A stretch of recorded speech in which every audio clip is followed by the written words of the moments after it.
Good evening, everybody. Good evening. Welcome to today's session. My name is Oyinkosola Adu, and I'll be your moderator for today. Today, we have in our midst amazing mentors that are going to be sharing their knowledge and skills with us on the topic for today, which is arbitration/career opportunities. So before we get into today's work, I'll be reading our mentors' profiles. We have with us 5 mentors who are going to be educating us today, and I'm going to be reading their profiles, starting with Mr. Nyanchang Yangwang. So Yanchang Yangwang is a lawyer and the principal partner of the law firm N. Yanchang and Co., a law firm based in Kaduna, Nigeria. He's a certified teacher, trainer, and facilitator. He's a faculty member and executive director of Settlement House ADR Training Institute, SHATI, which is an institute for training, certification, and practice of alternative dispute resolution. To know more about Mr. Yanchang, please do well to check our LinkedIn page to see his profile and know more about him. Also today, we'll be having in our midst Mr. Samuel Orobosa Osahere. Mr. Samuel is a mediator, arbitrator, a peace advocate, a negotiator, and a distinguished ADR practitioner. He is also a minister of God, and he holds a PhD in theology. To know more about Mr. Samuel, please check out our LinkedIn page. And Mr. Samuel, thank you very much for being with us. Also today, we'll be having with us Eunice Olatunji. Eunice Olatunji is an accomplished legal professional and the lead counsel at Epsiba LP, Lagos, Nigeria, with expertise in business analysis, negotiation, mediation, and general dispute management and resolution. To know more about Mrs. Eunice, please check our LinkedIn page. Also, today we'll be having in our midst Tohib Amuda. Tohib is the founder and managing partner at Lovocate Attorney, a firm of lawyers, investment consultants, and arbitrators. He is an international commercial dispute attorney and investment consultant. Again, to know more about all our mentors, please check our LinkedIn page. Okay, so the last but not the least for today is Mr. Joseph. He is a team lead at Strength and Bland Partners. He leads the firm's arbitration, maritime, construction, and energy disputes practice groups. He is a graduate of law from the Niger Delta University and Nigerian Law School. So please to know more about Mr. Joseph, check our LinkedIn page. So those are the 5 mentors that we'll be having in our midst, we'll be having joining us today to share their knowledge on the topic, which is arbitration/career opportunities. Now it's time for us to take pictures. So please, I would encourage every participant, everybody present, to please turn on your videos. Let's take pictures.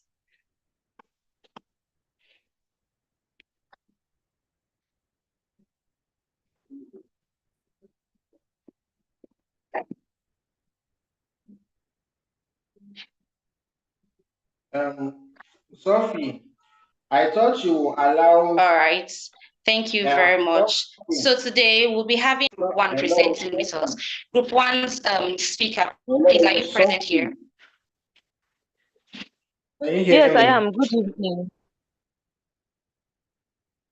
Group 1 speaker, please signify. Can you hear Good me? evening. I am around. Good evening.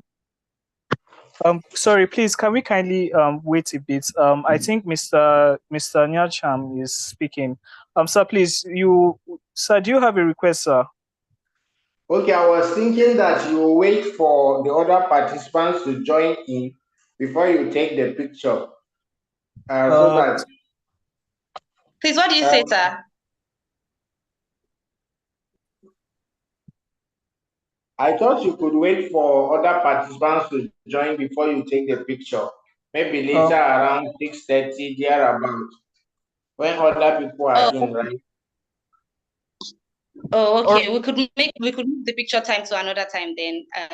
Okay, thank you very much, sir, for that. Thank you.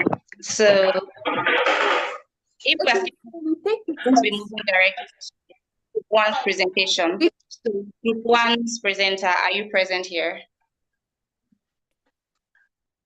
Okay, I think is present. So group one, please, you have 7 minutes for your presentation. Carry on. Thank you very much.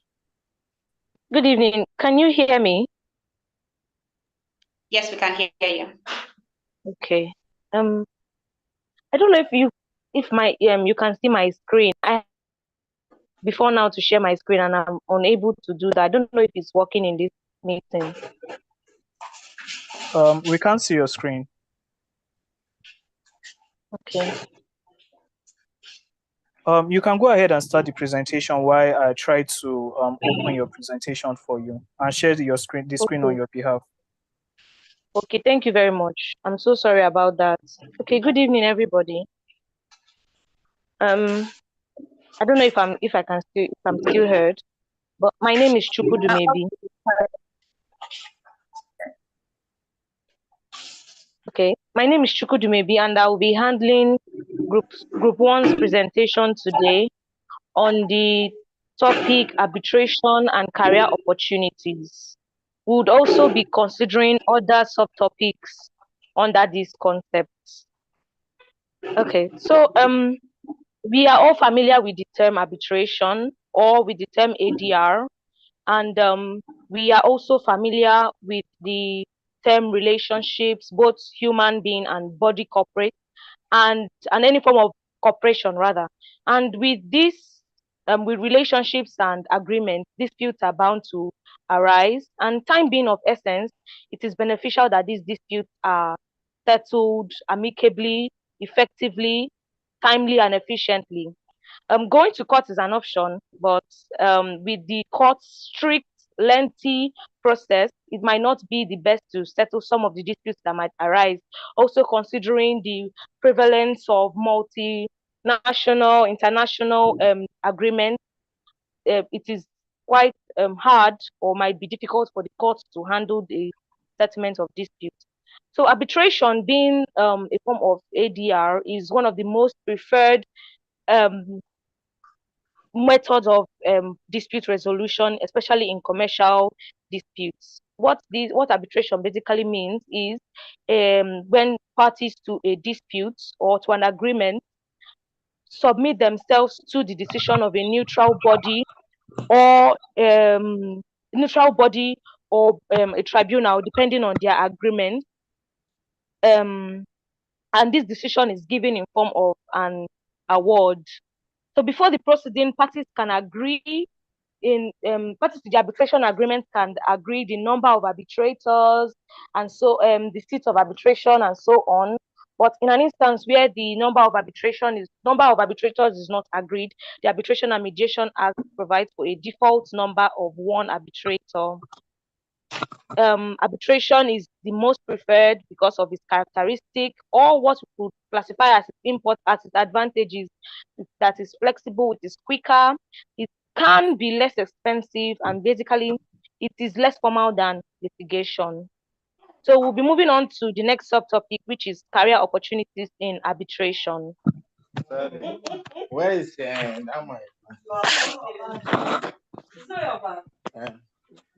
my which one is my bag? Is there a problem? Sorry, can you still hear me? Yes, we can hear you. Okay, thank you. All right. I'll be moving next to on to the next subtopic, which is career opportunities. So the career opportunities in arbitration is quite limitless rather. It's plenty. There are a lot of career opportunities in arbitration. This is because of the nature of arbitration, which involves various fields and various area of expertise and specialization where disputes might arise and the need to settle disputes that might arise in these various fields.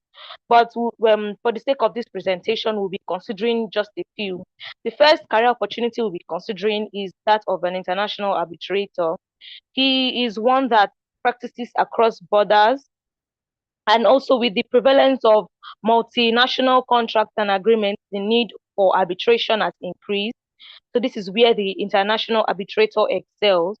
He is equipped with both domestic and international arbitration rules that help him in settling disputes that might arise. Also, several states' arbitration law do not suit the needs of transacting parties. So the need of having a unified or the international arbitration is emphasized, and so that parties to disputes that parties of different countries to a dispute can have their dispute settled. So another career opportunity is that of an arbitrator. This is the person that presides over matters that are brought before him, over disputes that are brought before him. And afterwards, he hears them, hears both parties, takes evidence from them, and at the end of the day, he gives an award that is binding on both parties. Then the next one is an arbitration consultant. This is somebody that provides advice, guidelines to people who want to refer their disputes to arbitration. He helps people understand the importance of drafting a good arbitration clause or an arbitration agreement, and basically provides all the information that would be needed to counsels and parties to dispute, to an agreement and to the disputes that they would need in settling their disputes. Then also the arbitration counsel. This is the person that represents parties in an arbitration proceeding. They under arbitration, parties can represent themselves, but another area is having, or another area, like I said, is having an arbitration counsel that would come and represent the parties in an arbitration.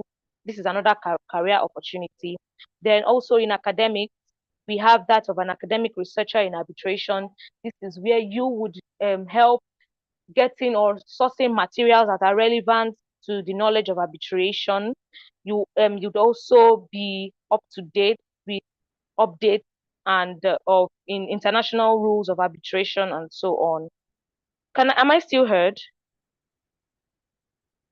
Yes, you're audible. Carry on. Yeah. Okay. Thank you.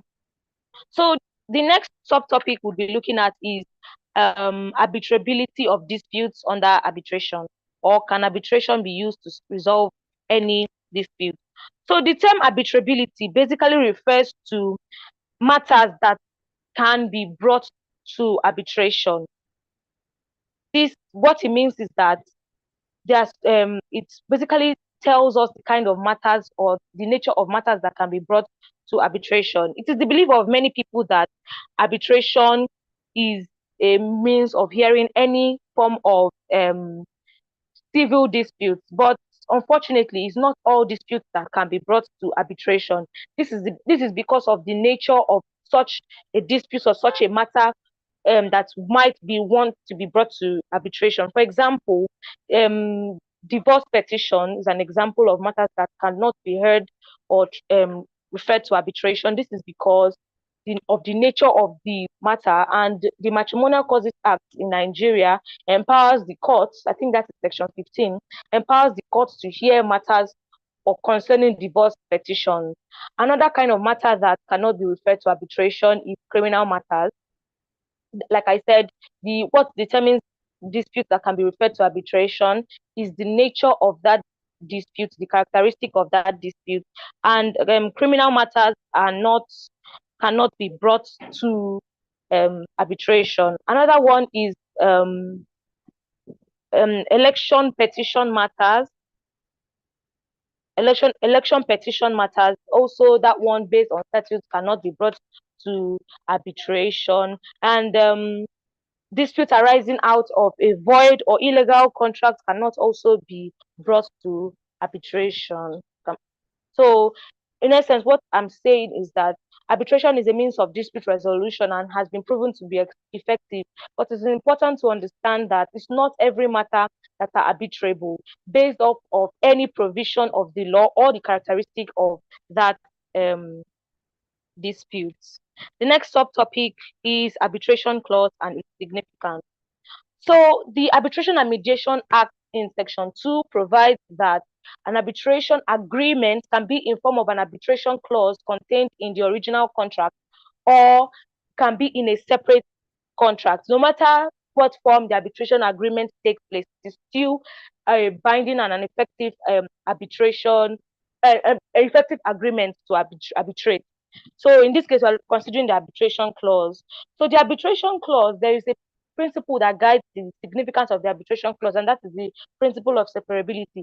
What this principle basically states is that no matter what happens to the original contract, the arbitration clause will still survive. So whether the arbitration main contract is illegal, void, the arbitration contract will still survive. So no matter what happens, parties are still expected to refer their dispute to arbitration, no matter what happens to the main contract. So an arbitration clause is recognized to, the Arbitration and Mediation Act recognizes the arbitration clause as we hold it in high regards. Let me put it in that way, in the sense that with the presence of an arbitration clause, parties are bound to refer the disputes to arbitration. This principle, like I explained earlier, has some limitations, but for the course of this subtopic now, it is important to note that the arbitration clause binds the parties. The effect of the arbitration clause that parties are bound to take their disputes to arbitration. Also, there may be a situation where a party to a dispute does reluctantly or does not want to come to arbitration. If the other party can, because of the presence of the arbitration clause, can enforce the other party to bring up or to appear before an arbitration tribunal or refer the matter to arbitration tribunal. Also, a party to the dispute can take the matter to court first before referring it to arbitration. The presence or the sanctity of the arbitration clause would empowers the other party to request for a stay of proceeding, and the court, using its discretion, can grant that the matter be referred to the arbitration. So basically, what we are saying is that an arbitration clause is important, and no matter what happens, a party to an arbitration agreement are bound and are expected to refer that matter to arbitration.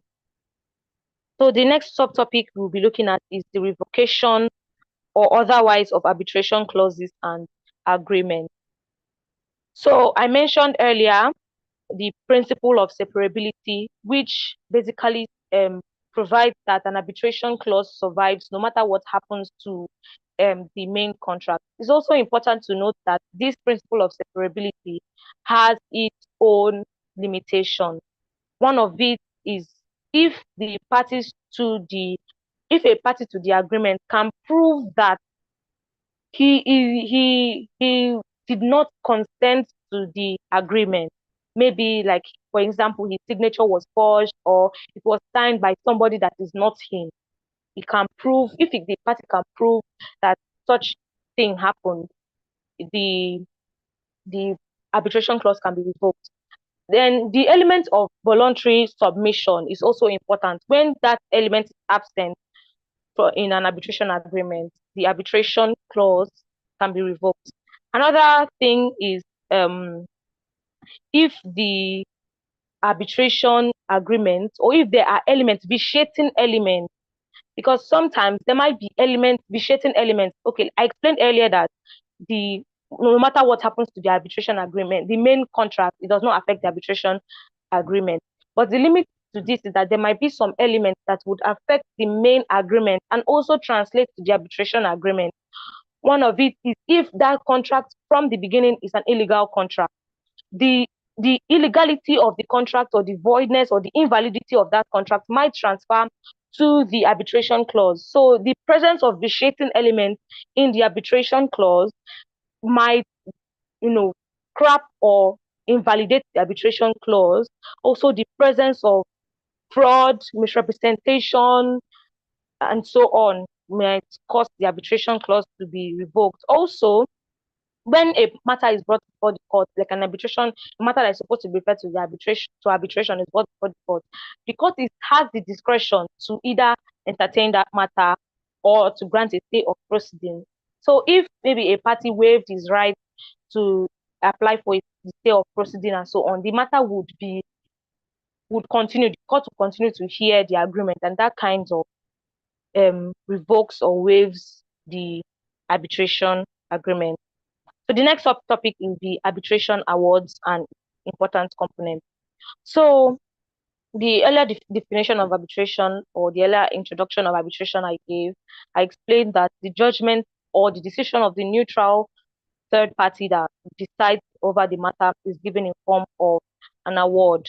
The Arbitration and Mediation Act does not expressly define what an arbitration award is, but a combined reading of Section 44 to Section 49 stands to be correct. Section 44 to Section 49, yes, would show that an arbitration agreement is final and it is binding. Sorry, an arbitration award is final and it is binding on the parties to the agreement. So the arbitrator or the arbitral panel or tribunal at the end of a proceeding would give an award, and that award is, and the parties are bound to do or perform whatever it is that is stated in the arbitration award. So the arbitration award must contain some components or content. This can be seen in by looking at Section 47 of the Arbitration and Mediation Act, which guides the presiding statute for arbitration.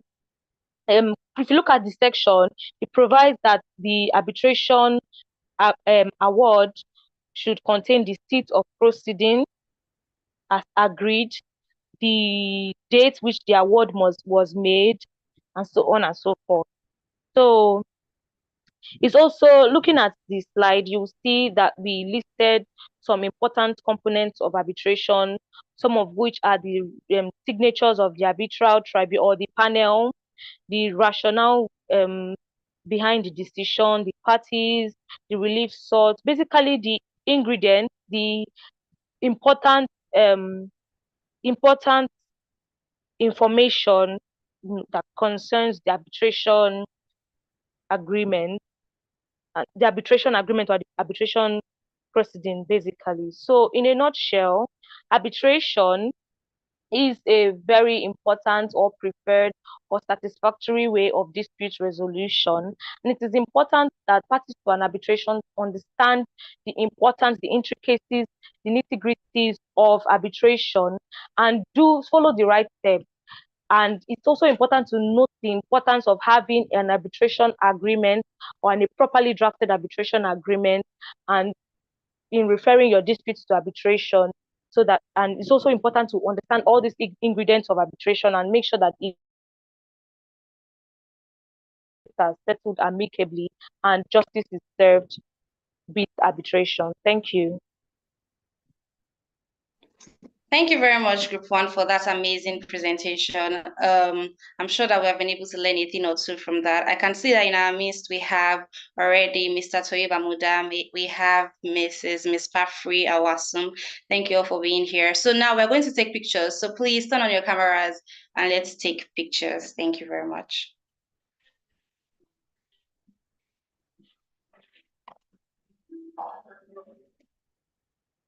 Sorry.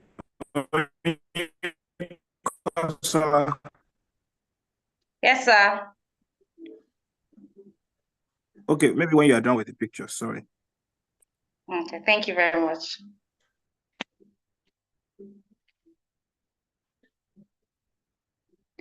All right, so I hope we are done. You wanted to say something, sir? Yes, do we make comments after, how many groups are presenting, please?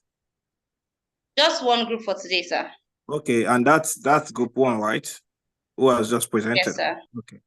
Okay. Yes, sir. So all right. Is it time for comments now? Yes, sir. We wait for because the presentation was quite an interesting one. Good afternoon, good morning, good afternoon, good evening, wherever you are, because someone might be in the United States, so which is maybe morning now.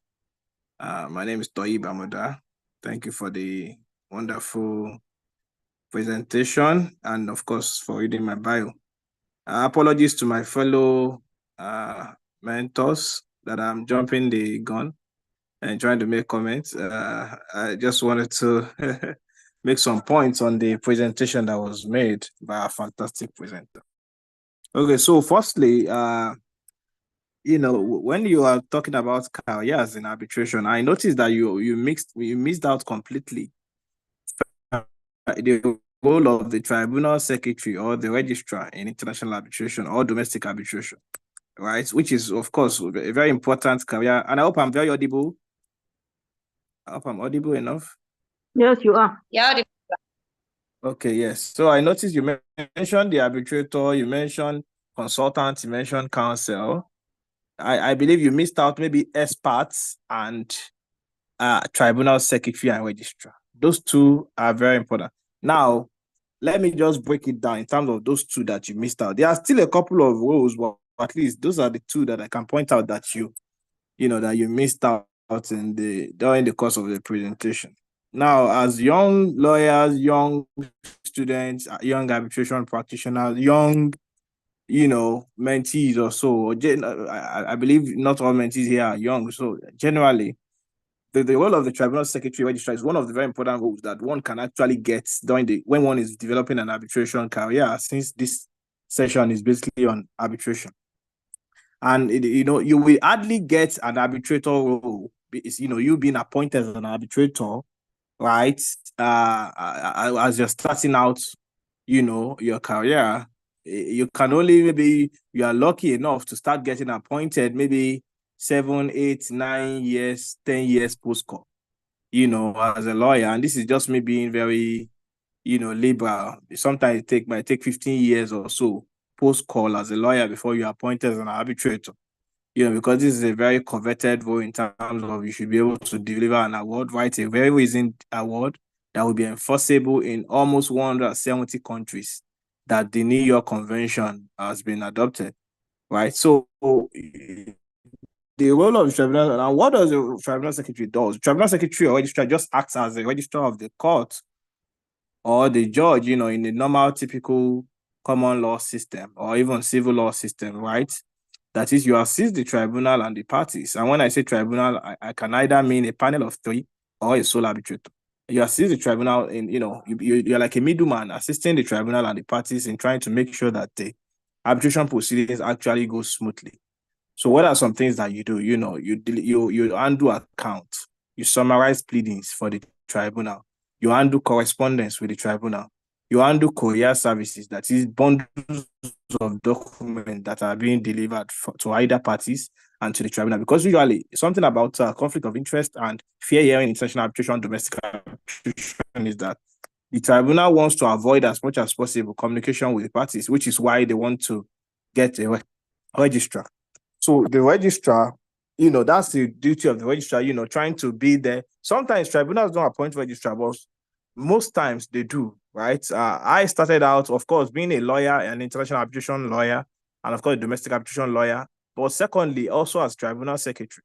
So I've been fortunate enough to actually act as secretary in a number of arbitrations, right? These are international arbitrations. Now, and this is a very lucrative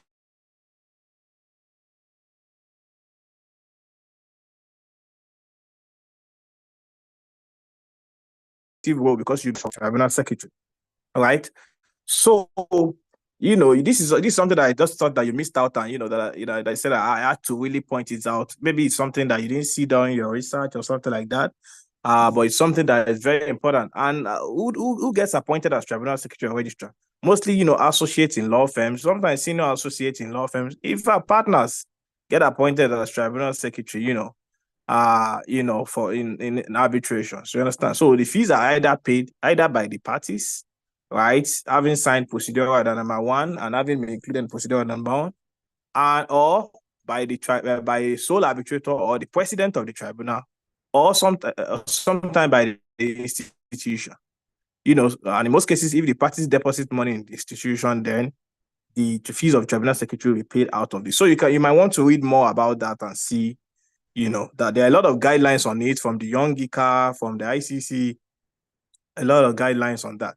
And of course, secondly, is the role of the expert in international arbitration. Now, an expert can either be a legal expert or a technical expert. Now, when I say technical expert, I mean engineers, accountants, quantity surveyors, contractors, and things like that. Those are technical experts. And when I say legal expert, I mean, of course, maybe a judge acting as a legal expert, a lawyer giving an expert opinion, and things like that, or a law professor or a law lecturer being called to give expert opinion. Maybe there is an arbitration that is being seated in France or something, and then you are called as a Nigerian expert to come and give opinion on Nigerian law, right? So those are some other areas in terms of career-wise. So if we have people who are not, because I don't know if we have other people who are not law students or things like that, because arbitration is not just limited to lawyers or law students alone.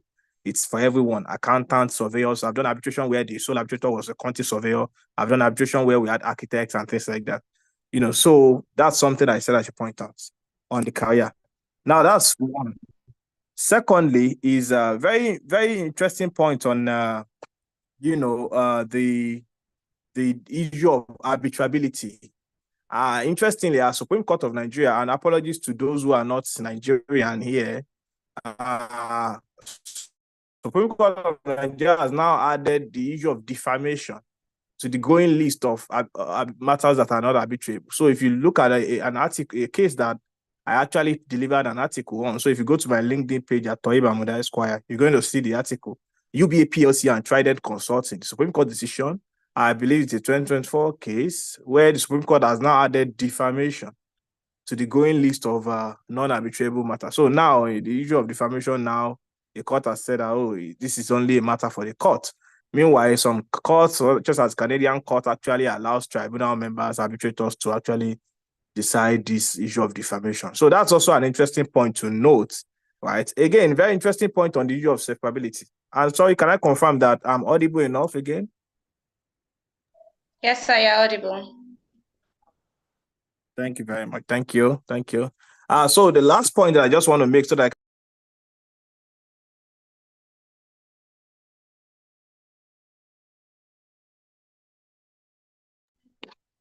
Okay, I think Mr. Tohib had a network glitch, so I think he's off the call for now. Pending the time that it's going to be back, I'll be handing over now to Mr. Yan Chang to carry on with the rest of the session. Please, sir, the floor is yours. Thank you. All right, thank you very much.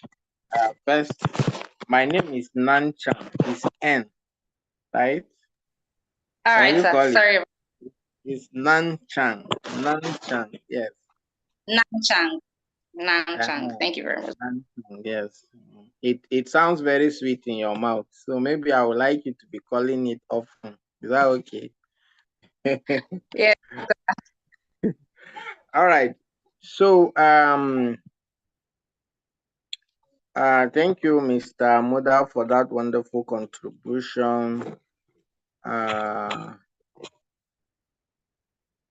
Let me see. Okay, so I've seen what the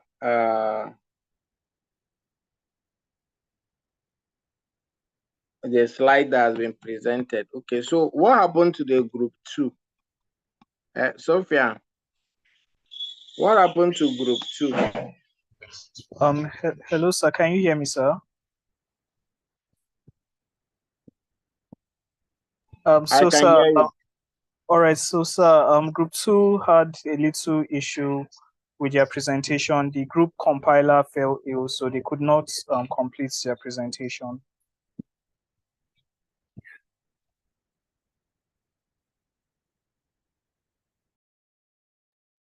Yes, sir. Did you hear me, sir? Yes, I heard you. Yes, sir. So that was the issue they had. The person compiling their presentation fell ill and they could not make it on time. Okay, that's okay. Okay, so now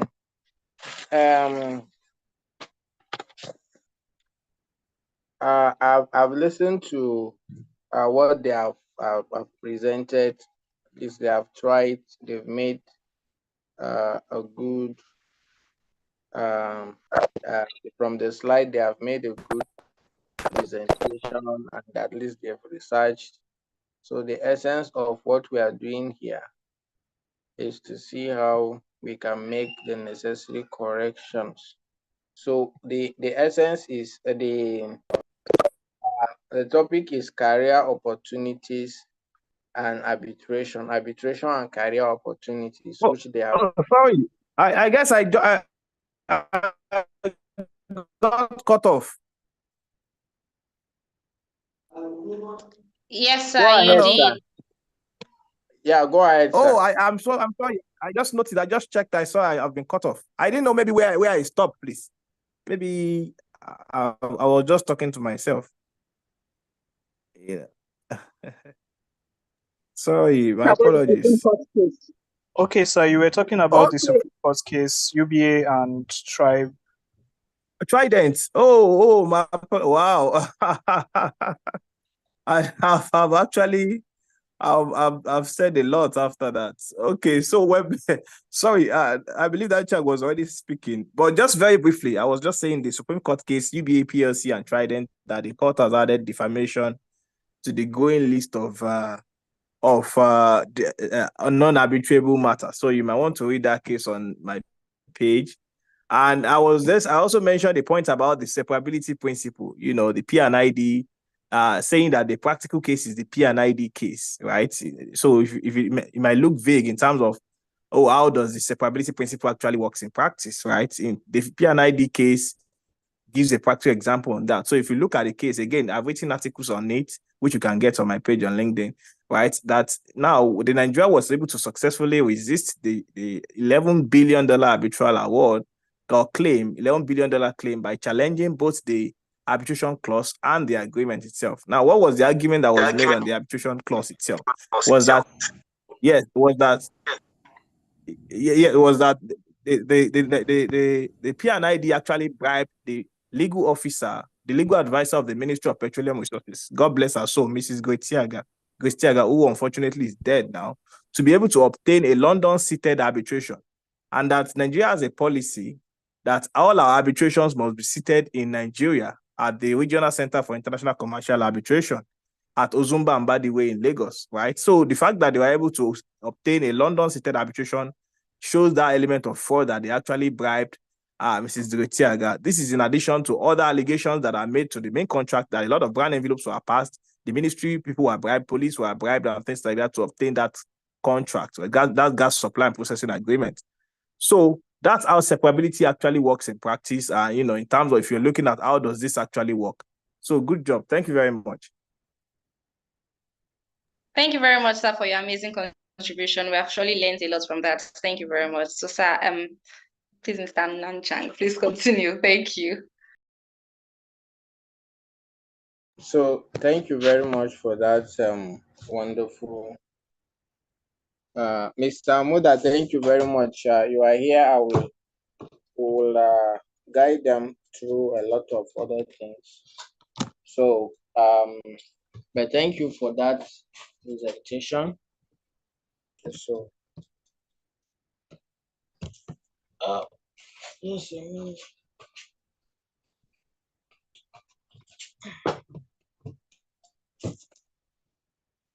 Okay.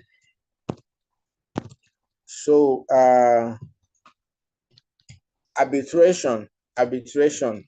First of all, what you need to be conversant with what the law says about arbitration.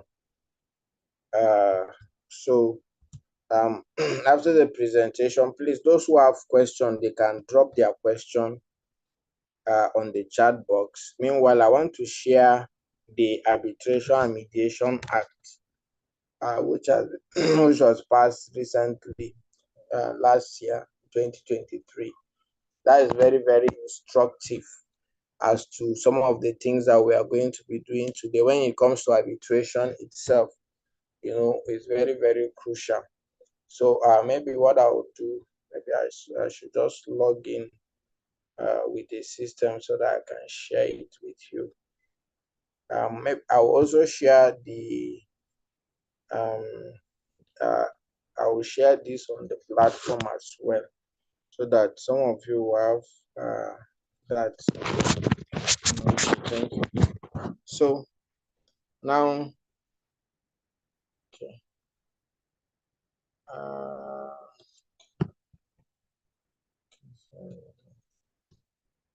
I will just join with the system so that I can share the Arbitration Mediation Act You know, before you start talking about arbitration, thank God they've captured it.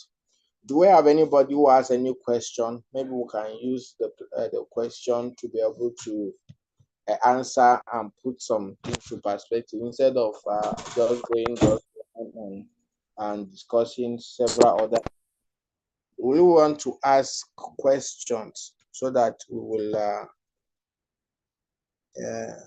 discuss in that perspective so that our discussion will be pointed, you know. Recording in progress.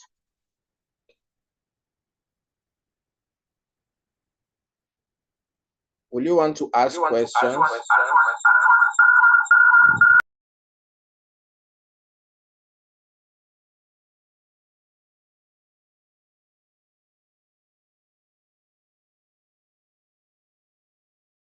From the conversation we had,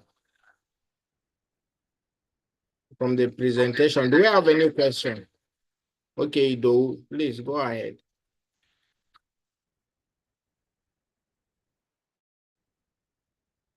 I think it was just accidentally call. Please go ahead, Mr. Joe.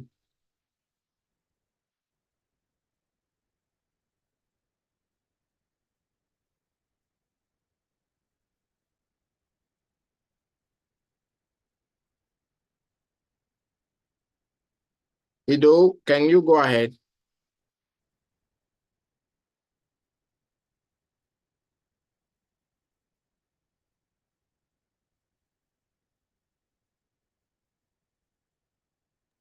So I don't think Mr. Ido is on the call presently. Okay, it's not okay. All right. I initially wanted to share I thought that if you ask, it will help us to discuss better, you know. So this is the Arbitration and Mediation Act.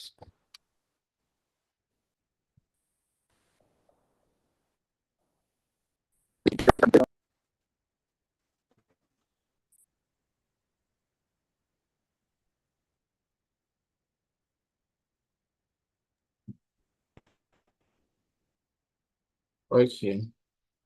All right.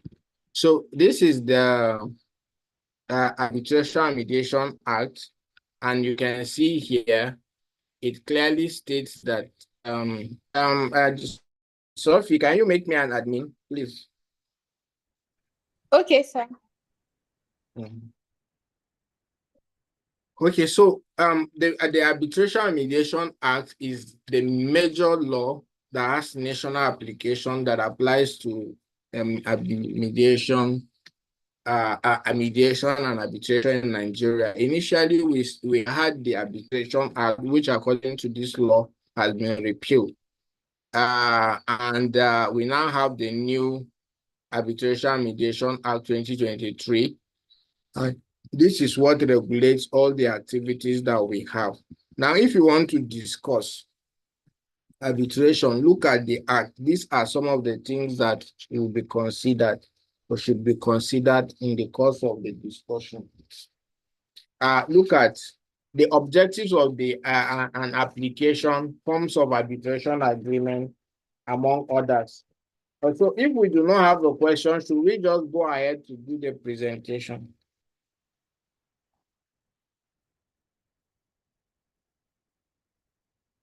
Can you hear me? Yes, Yes, please. sir, we can say, I Presentation. believe asked a question in the chat box. Okay, if there is a question, can go ahead and ask. Limited to domestic practices. Whether arbitration is limited to domestic practices? Are career opportunities in arbitration limited to domestic practices? Yes, sir.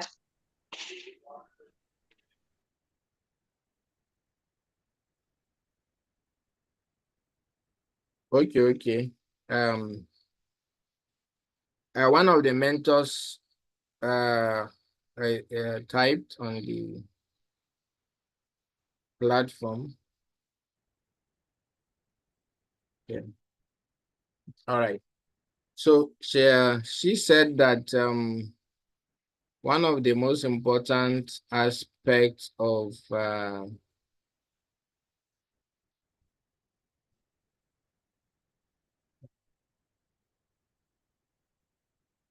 okay.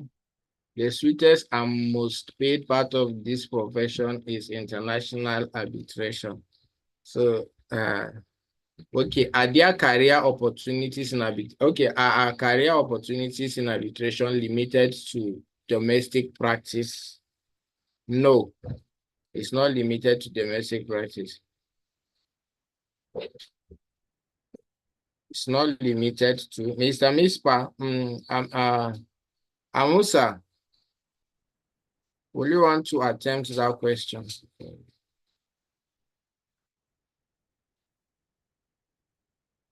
Mr.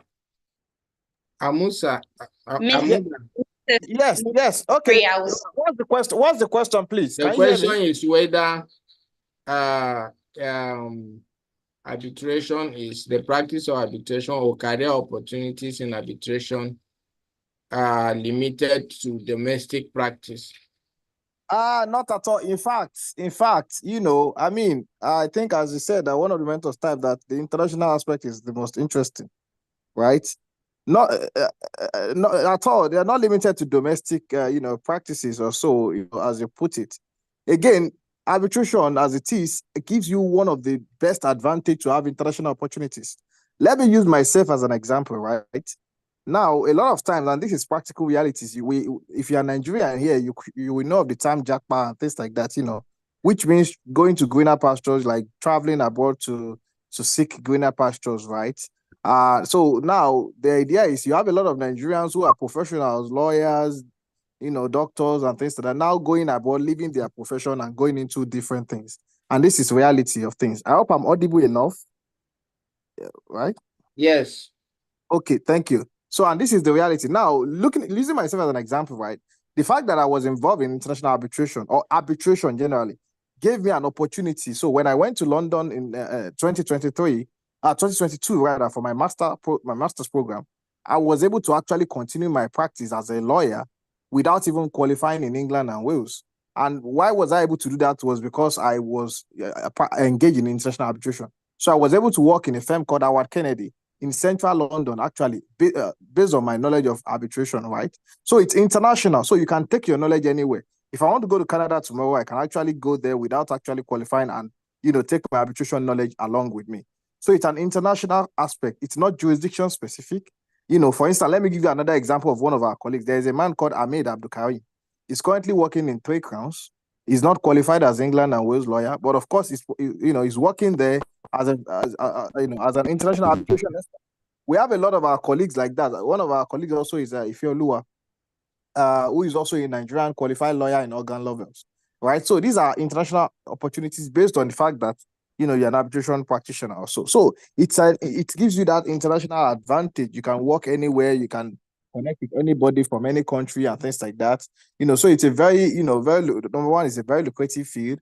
Number two is that it gives you that international edge, that advantage, that a lot of things. So for instance, criminal law per se, so it's jurisdiction specific. You have to apply the criminal laws of Nigeria, right? You can't apply criminal laws of England and Wales in Nigeria, right? But when you're talking about the New York Convention is an international treaty, right? Adopted by over 170 countries, right? When you're talking about UNCITRAL model law, it's an international law. When you're talking about BITs, investment arbitration, these are international laws. I think you understand. So that's the advantage, that's the benefit of having majoring in this field. So thank you.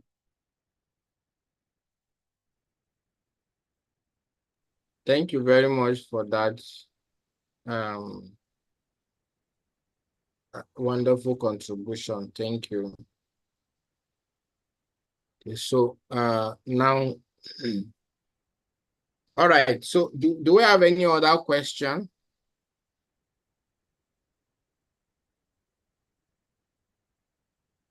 Okay, we do not have any other question.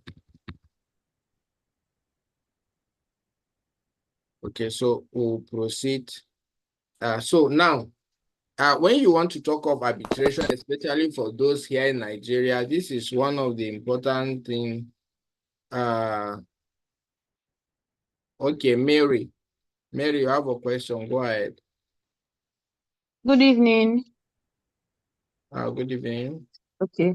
Please, I wanted to ask, in a situation whereby the parties, when they were making like the contract, they stated that they are like that if in the case of any problem, they will go through arbitration. But they did not like maybe like indicate like the state they want to do the arbitration in. And like a problem arises and they cannot agree on where the arbitration will be. What will happen in that kind of situation? Thank you. Okay.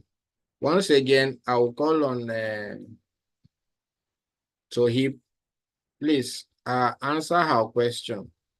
Yes. Okay. Thank you very much for that question. That's a very interesting question. Well, interestingly, number one point to note is that the Arbitration and Mediation Act now has made Nigeria the default seat of any arbitration. I believe you're talking about in terms of dispute as to location, right?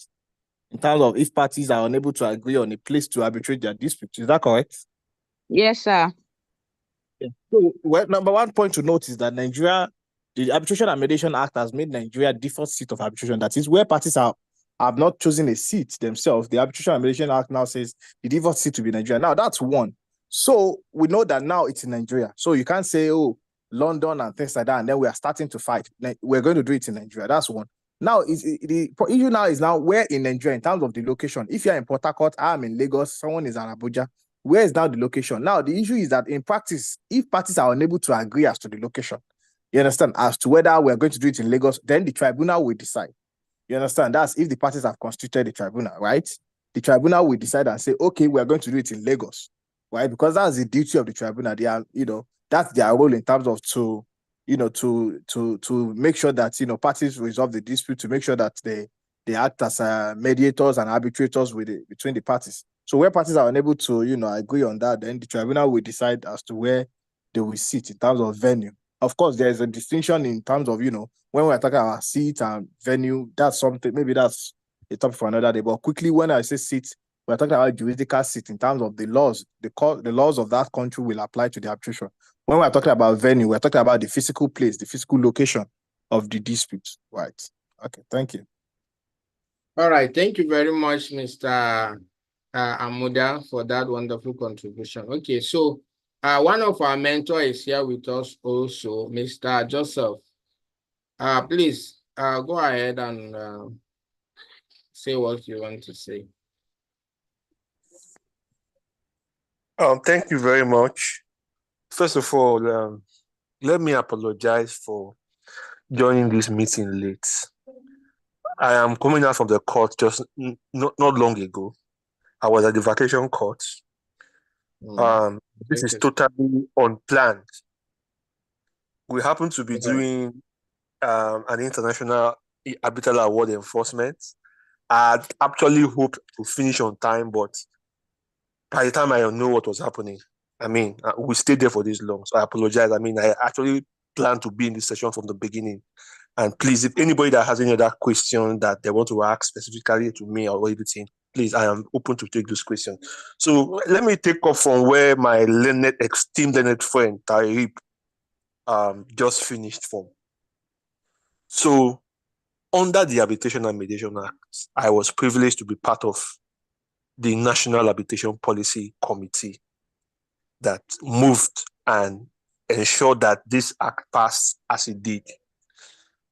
So, as my brother said, my learned friend said, Nigeria has made a lot of effort to make the country a viable seat for arbitration. However, I believe from the question asked, it looks like it's a domestic arbitration where the parties are trying to determine the location that best suits the parties. Maybe there's a contract. One of the parties is in Kano. The other one is in Kaduna or Abuja.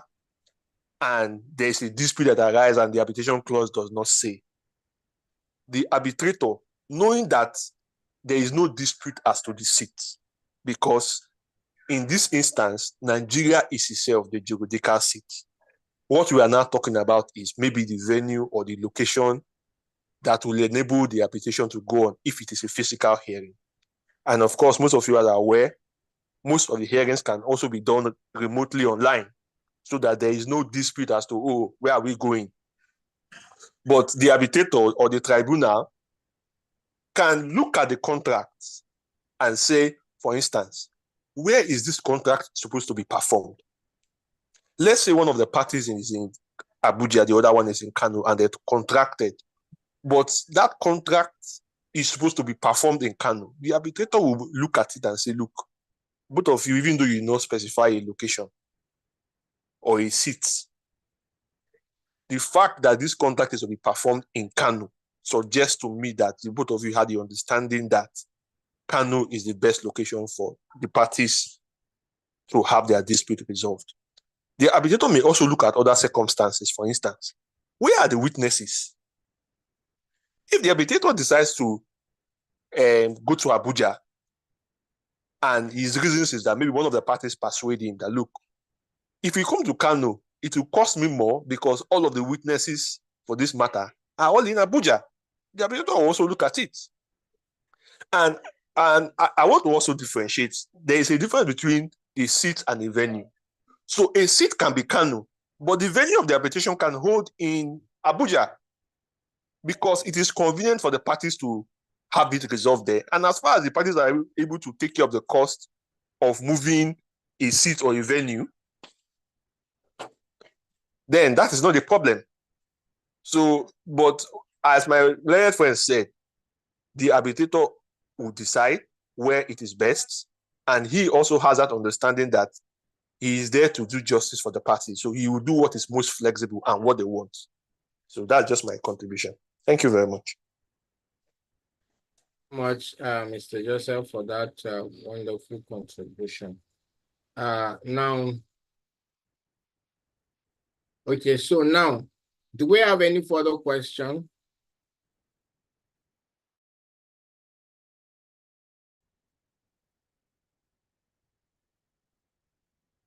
Okay, now we have the Arbitration and Mediation Act before us. And so when we are talking about arbitration, you look at some of these vital provisions.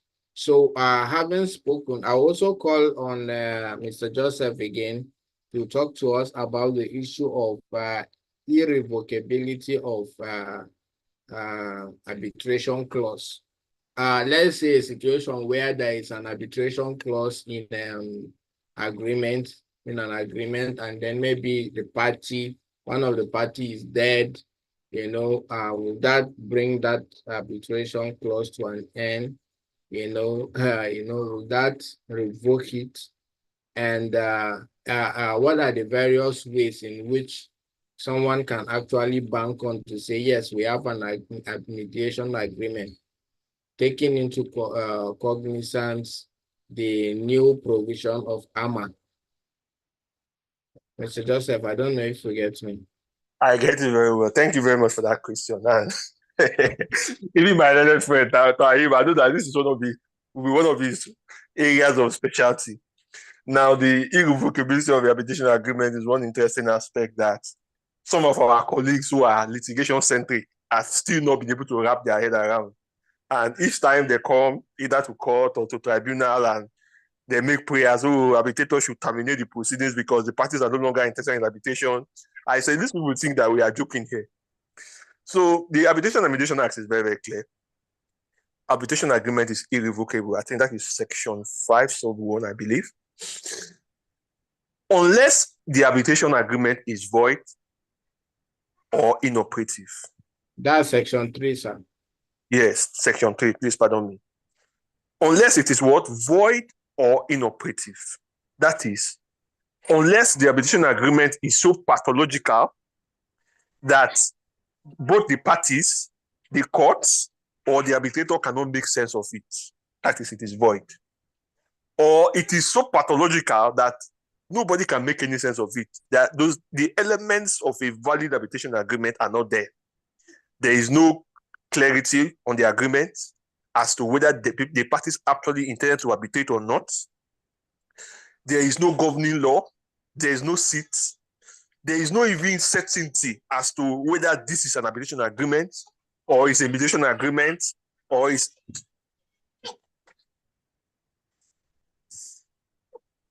or it is an people, we cannot look at it to say it's an arbitration agreement. That is the only time that an arbitration agreement can be irrevocable. Otherwise, and the Arbitration and Mediation Act has made very innovative provision. I keep saying that I'm privileged to have been part of those who, after the draft was sent, we reviewed and all of that. All of those things that people raise, at the time I entered the agreement, I did not intend to. After the time the agreement was made, we are not sure of this or that. No, you cannot bring all of those things up unless it is both parties that are not interested in that arbitration. If one of the parties is interested, the other party cannot. And that is why the doctrine of competence comes in also. Because then it is the arbitrator or the tribunal, when appointed, that will have the first rights, the first competence to look at that arbitration agreement and to decide whether it is operative, whether it is void, whether it is revocable. So, once an arbitration agreement has been entered, it is not revocable. That is the simple answer. It's not revocable unless the both parties want it to be revoked. If one of the parties is interested in that arbitration, the other party cannot say, oh, no, we are no longer interested in this agreement. Please terminate it. It's not possible. Okay, sir. Thank you very much. Now, in what form can an arbitration agreement take? That's the second leg of the question. Because you have situation where before we used to know that you have to have a formal written agreement, maybe in your contracts and all of those things. Now, in what form will can an arbitration agreement take? Okay, thank you very much for that.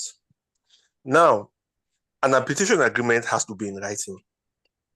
And it has to be in writing does not mean that it has to be written in a paper. An arbitration agreement can be in a text message by one party that the other party does not dispute. And as most of you may have been aware, there's an authority that a WhatsApp message sent to one party for which the other party read and said nothing is taken as the other party having received that message and noted its content. So when I say an arbitration agreement has to be in writing, it's not that it has to be in a contract. No, that is not what it means. It simply means that it has to be in writing. So an arbitration agreement can even be in a statement of claim where one party said, yes, we, at the time of us, the both parties contracting, we agreed to arbitration. If the other party does not dispute it, then that is an arbitration agreement. An arbitration agreement can also be in writing in a contract. An arbitration agreement can be sent by text message, WhatsApp message, email. All the tribunal or the court needs to see is that that arbitration agreement is in writing, or it has been alleged by one party and was not denied by the other party. That is all. All right. Thank you very much. Yeah. Thank you very much for that explanation. Now, you. Okay.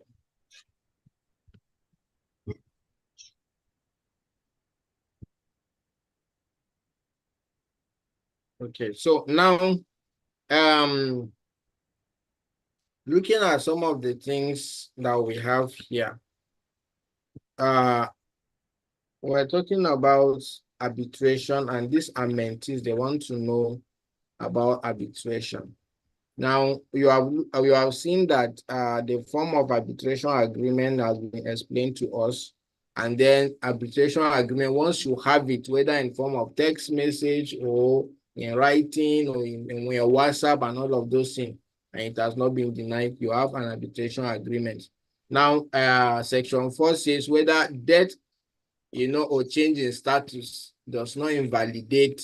Assuming you, for example, say that we are going to appoint Mr. Joseph right, as the arbitrator because of his knowledge and experience, and as the time of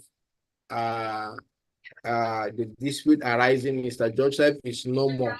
Then he said, no, the person we actually wanted to be our arbitrator is no more.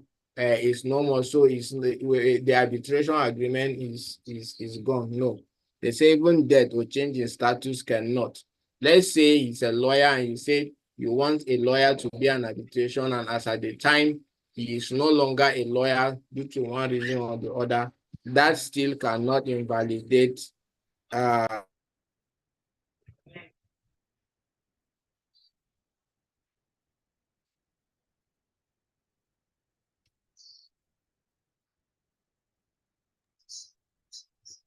that will not invalidate the mediation agreement. So now we have some of the Mr. Joseph has commented on the issue of lawyers coming to court raising all manner of objection, thinking that once you go to court, you ask the court to grant stay of execution. Once there is an arbitration clause in your agreement in any of the form that we have stated, and then you go to court and say you want stay of you go to court and say, no, this matter, we want the courts to handle it. The provision is very clear that even if the matter is ongoing, as long as there is an arbitration clause, the court is supposed to stay proceedings and refer parties back to go and sort their matter out via arbitration. And and once you go to arbitration, one way or the other, you must have an award. That's very, very clear. Now, the old act actually makes provision as to the number of arbitrators. You say you have the default number is 3. And then, one will be appointed by a party A, the second will be appointed by party B, then the chairman of the tribunal will be appointed by both arbitrators that were appointed by party A and B. But in this new law, it is clearly stated that the default number of an arbitrator is 1, except if the parties agree otherwise. And you need to know that ADR generally is party driven. It is what the parties want that matter. So that is that about that. So I will call on Mr. Amuda to tell us about grounds upon which you can challenge arbitrators. You can challenge either the appointment or the arbitration itself. Okay, I see Mary. Mary, do you have a question? Yes, I do. Please, I just wanted to know, like in the case of like in the death of a party involved in arbitration, is it possible for like a family member or like a business partner to continue the process? Is it possible? Thank you, sir. So, Mr. Amuda, please answer that question and then comment on the grounds upon which someone can challenge either the arbitration or the appointment of an arbitrator.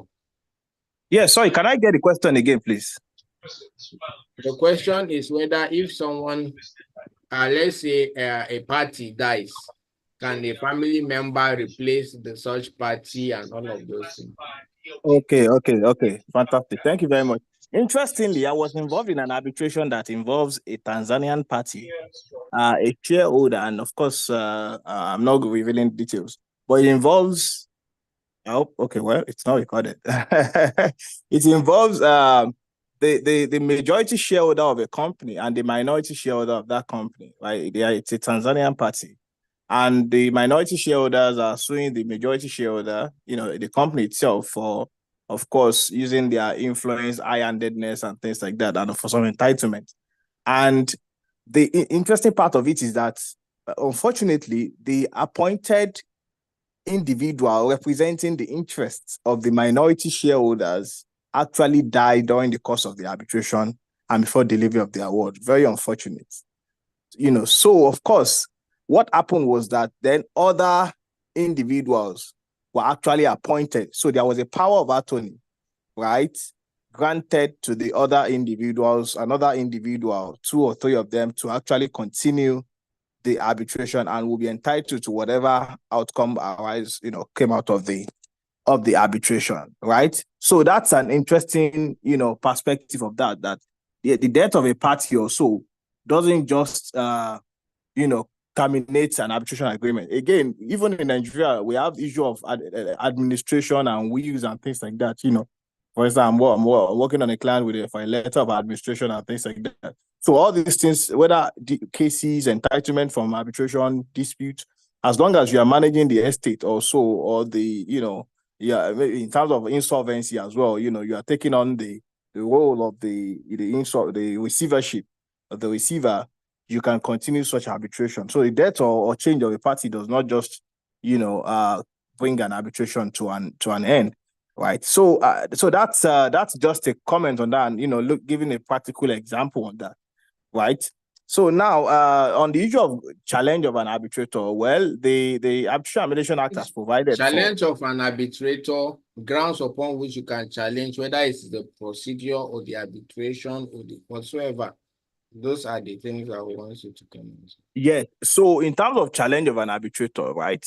Basically, an arbitrator can be challenged where, what we want to avoid in arbitration is bias, right? So when a party has this inclination that there is justifiable doubt, right, as to the impartiality or independence of the arbitrator, right?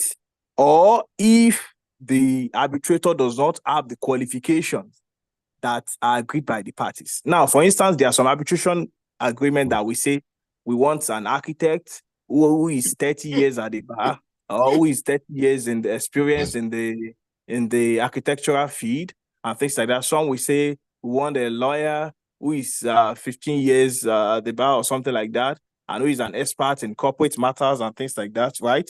So these are some qualifications. Or in terms of nationality, you understand, especially in investment treaty arbitration, which is very important in nationality. So these are some of the grounds, so when there are justifiable doubt as to impartiality, right, or bias or independence of the arbitrator, then these are some of the grounds that, the arbitrator can be challenged. And again, it will be very important that, when looking at issues of impartiality, independence, and things like that, that you trace this thing to the IBA guidelines on conflict of interest, right, which is very important, which now gives you what are the things that you have to look out for when you are trying to determine conflict of interest, right? So when you are trying to say, oh, you've been appointed by this party 5 years ago to act as counsel, now you have left the firm you are with, now you are an independent arbitrator. Oh, we are not confident that you'll be impartial, or we are not confident about your independence, right? So the IBA guidelines on conflict of interest provides those grounds upon which you can now base your claim on, or your argument on, in terms of to now be able to challenge an arbitrator. So, for instance, if you look at the Arbitration and Mediation Act, I believe Section 83 provides that an arbitrator can only be challenged where circumstances exist or give rise to justifiable doubt as to his or her impartiality or independence, or if he or she does not possess the qualifications agreed to by the party, right? So these are the grounds that an arbitrator can be challenged. Thank you. Thank you very much, sir, for that question. Oyin Yes, Kosola. Oyin Kosola, sir. So my question is, earlier when Mr. Joseph was answering the question on a meeting venue, he mentioned something like the hearing can be done online. So my question is, if the hearing is done online, does that make his online dispute resolution ODR? Or basically, what is the major difference between alternative dispute resolution ADR and online dispute resolution ODR? Thank you very much. Okay, so Mr. Amuda, can you hear that question? Yes. Can you hear me? Yes, please. Yes, I mean, that's a very interesting question, and maybe, I don't know if Joseph is still on the call, if you also want to pitch it. Actually, you see, let me just give you some clarity on, issues of ODR and online arbitration, virtual arbitration or virtual hearing. So I'll call it ODR and virtual hearing, Now, if you have for instance, during COVID in 2020, I had not less than maybe 7 arbitrations that were virtual, during COVID. So we had nowhere to go. We can't travel. We can't do anything. This arbitration involved ICSID arbitration, involved DIAC, so it was actually virtual. We did it virtually. We even had to buy new laptops and things like that, right, for the hearing.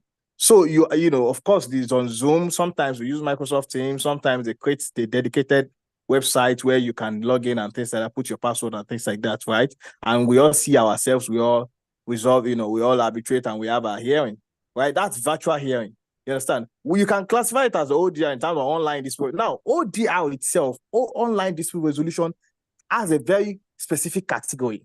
Let me just give you an example, right? There are some arbitrations that you don't actually need to, see each other, even as parties or so. You don't even have to see each other or know each other or something, and you can resolve the dispute. For instance, blockchain and, virtual access, virtual reality and things like that. You trade on the blockchain, you buy goods and things like that, Ethereum. You don't necessarily need to see each other. Now, a dispute can arise. And do you know that there are some actual integrated online portal within those systems that can resolve the dispute without parties also seeing each other again, right?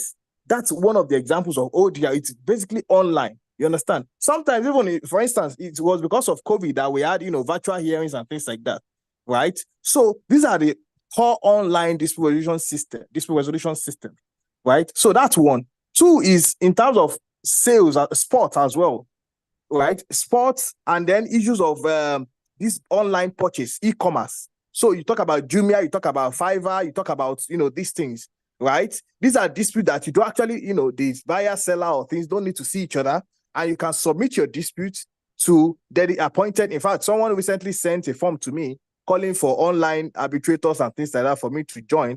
I think I've actually missed the deadline or something, for me to join and things like that. So we don't need to see each other to resolve the dispute. Everything is done online. In fact, you only need to, you don't necessarily need to even appoint a lawyer for you to make your case, right? And it will be resolved by whether the community in terms of blockchain or the appointed dispute resolution experts on those platforms, right? So you can make that distinction as to between virtual hearings per se and this type of online dispute resolution.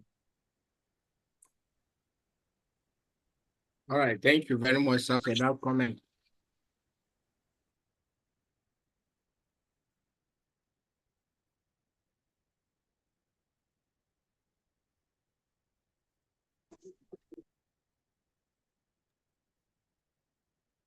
Okay. Okay. Naib. Yes.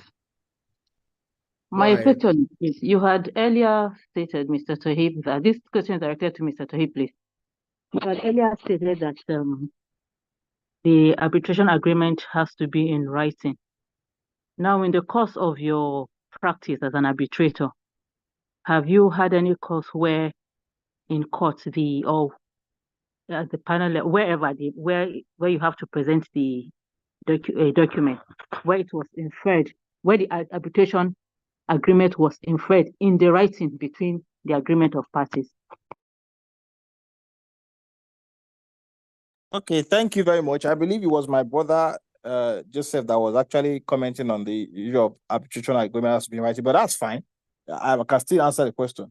In terms of making an inference as to whether there was an arbitration clause in the contract, making an inference as to arbitration, it's quite technical because, again, as you said, it has to be in writing. There must be something that shows that we wanted to arbitrate. There was an intention to arbitrate. In fact, the arbitration agreement says the arbitration agreement shall be in writing, right? So it has to be recorded in a written form or so. Now, in terms of inference, if you go to the Arbitration and Mediation Act, it also says that an arbitration agreement shall be in writing where its content is in a recorded form, or the contract has been concluded orally by conduct or by other means. Now, in terms of inference, there still has to be a form as to whether this do we have the intention of arbitration? Do we have the intention of submitting our dispute to arbitration? if parties don't have the intention of submitting their dispute. Okay. Hello? Go ahead. Yes, if parties don't have the intention of submitting their disputes to arbitration, you can't make such inference, right, from one party. So it has to be a uniform. It has to be a uniform thing, right? So personally, I haven't been in a situation or a practical example where I've been in court and we had to make reference to the fact that which can be inferred from our arrangement or from our agreement and things like that. Well, most of my cases have always been that there was a dispute resolution clause that says arbitration in the agreement, and then we are trying to refer the disputes to arbitration. Thank you. Thank you.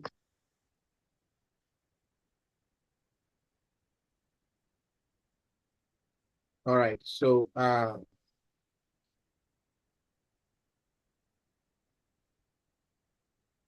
just as it has been stated, you can infer. So now back to what we are saying. Now you have seen understood the grounds for the challenge. You understand, and we were able to establish the fact that where the arbitrator, assuming you appoint the arbitrator and is not able to act due to incapacity or due to one issue or the other, there is a provision for you to change an arbitrator. Now there is what we call institutional and ad hoc arbitration. We have institutions like Settlement House ADR Training Institute, where we train people to become mediators or arbitrators, or among others. If, for example, you want Settlement House Shadi to administer your arbitration, and then you said, okay, this appointment, we want the president or the executive director or the institute itself, Shadi, to appoint an arbitrator for you. That becomes an institutional arbitration.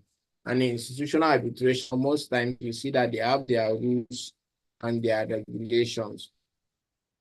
They have their rules that is applicable to their arbitration proceedings, that guides the arbitration proceedings in regards to the issue of costs, in regards to payments for administrative charges, in regards to payment for arbitrators, ADR registrars, secretaries, and all of those things. So that's institutional. But when you come and meet Mr. Joseph or Mr. Amuda and say, please, we want you to serve as an arbitrator, you have the position, you have the opportunity to discuss that your fees and every other thing that pertains to that with Mr. Joseph or Mr. Amuda. So but where it is institutional, the institution will do almost everything: the venue, appointment of secretary, appointment of the secretary, appointment of the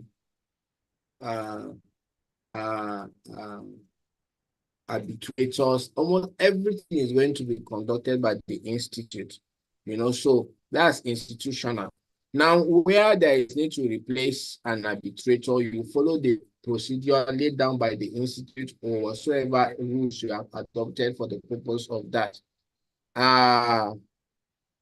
There may be instances where you have issues with issue of perishable goods or issues that maybe matters involving issues of emergency.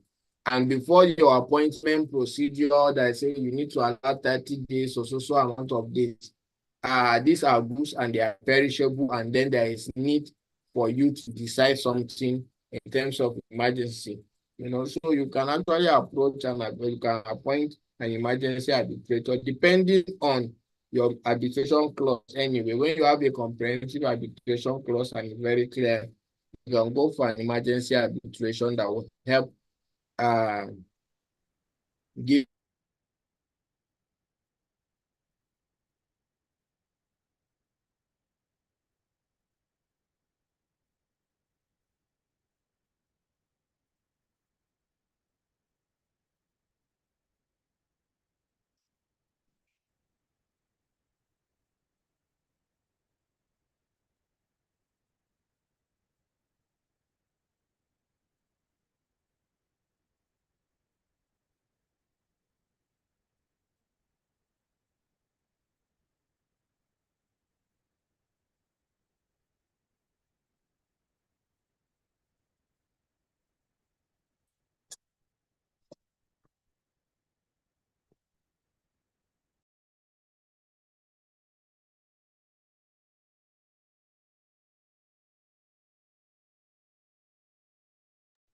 Okay, I think Mr. Nan Chang just accidentally left the call.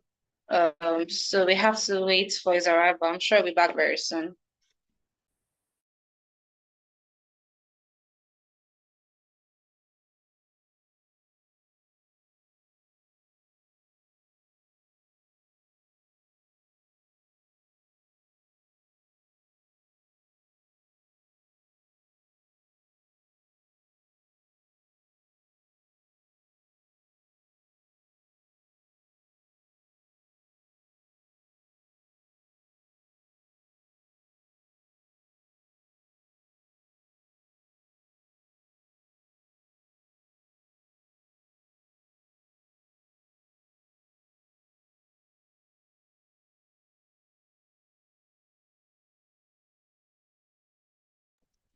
While we await Mr. Nanchang's arrival, Mr. Toei, please, is there anything you'd like to share with us?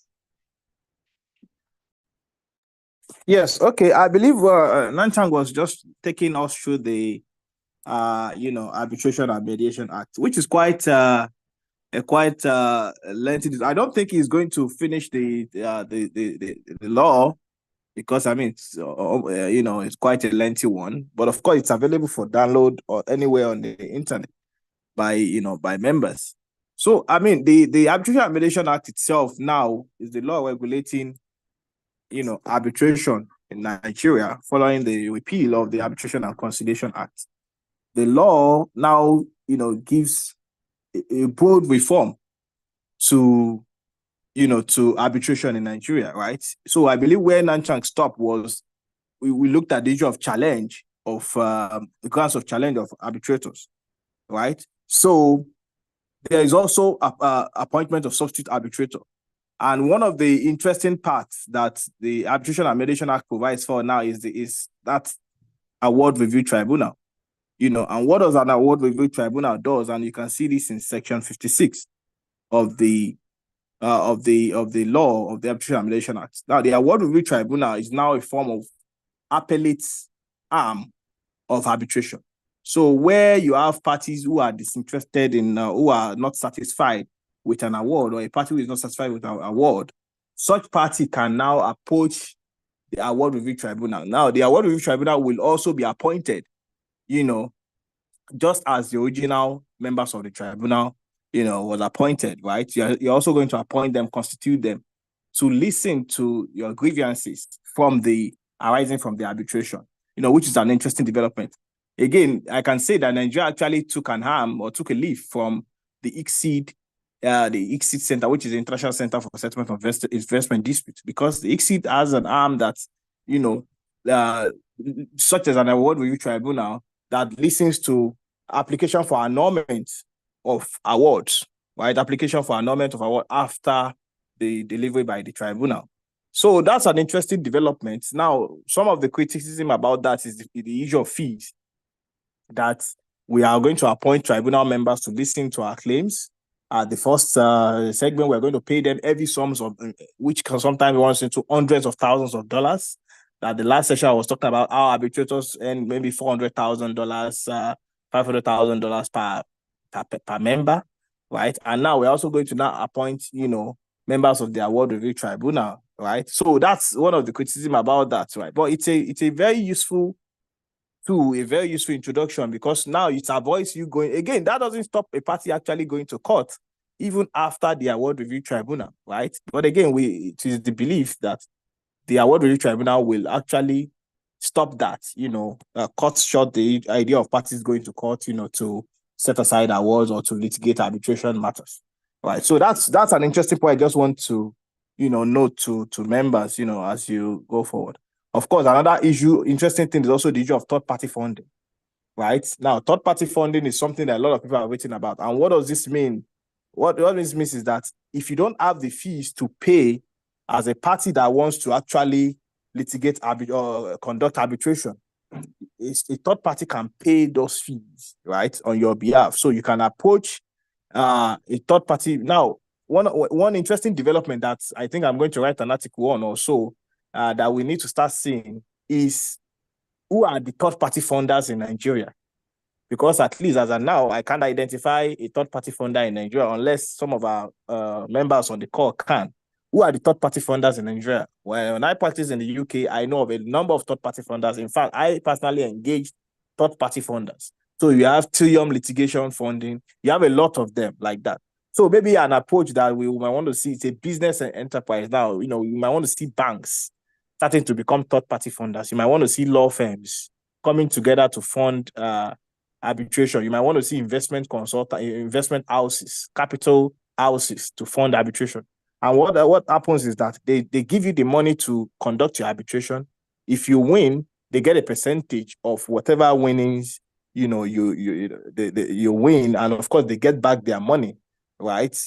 But again, if you lose, then of course it means they also lost. So it's a form of investment, in terms of third-party funding. So that's an area to actually look at, even if you want to do, just as a way of you conducting further research, or when you're attending conferences, it's being discussed. So that's an interesting area as well, right? So I don't know if okay, I think Nanchang is back. Yes, thank you. Right, thank you very much. So as I was saying, where there is need for you to appoint an arbitrator, you can do that. And then if you want to challenge, the procedure is also there, but you should know that an arbitrator or a panel has the power to rule on whatsoever challenge you are doing in respect of jurisdiction or whatsoever you are challenging. Now, Mr. Taib, I want you to comment briefly on interim measures, preliminary orders,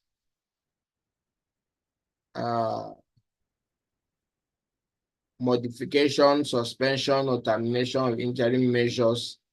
If you get an emergency arbitrator and he gives an order, so to say, and now when the substantive arbitrators are appointed, what happens to the preliminary, the initial order or award delivered by this emergency arbitrator? Okay, thank you very much. Thank you. In terms of interim measures, as we know, is basically to, give the party relief in the interim. And of course, this is something that you can apply for in court, right? It gives the part, for instance, I was involved in an arbitration. And of course, I won't mention the parties. It's a construction dispute. Now, it's a construction dispute. Now, a party applied for an interim measure from the tribunal. What was the interim measure? The interim measure is to say that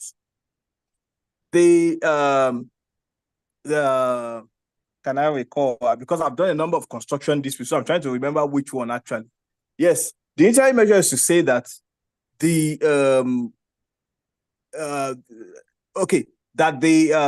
what's it called? What the contractor is taking out machineries from the site, from the project site, right?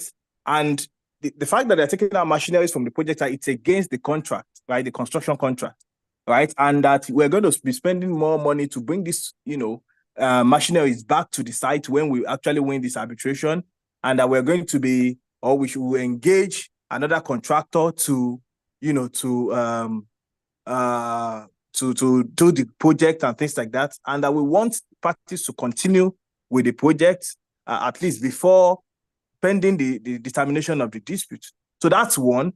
Two is that some of the materials that we've paid for have not been delivered, right? So we want them to at least be delivered first, even though there is a dispute on that, but at least we want them to be delivered or stored in the warehouse. So these are some interim measures, right, that the party claimed for. And of course, the tribunal granted those measures, saying that, okay, you should deliver the materials pending determination of the dispute. You shouldn't take your machineries out, being that it's not in your contract and things like that. So those are interim measures. It can be that someone is constructing a house and you need an interim measure to actually stop that construction, right, pending the court's determination. Right. So an interim measure, again, an interim award itself is an award itself. It's a valid award. It can be enforced anyway. It's just it's an award on its own. Right. So the fact that there's an interim award or an interim measure by a tribunal, by an emergency tribunal, does not mean that that such interim measure will be stripped off when the tribunal is constituted.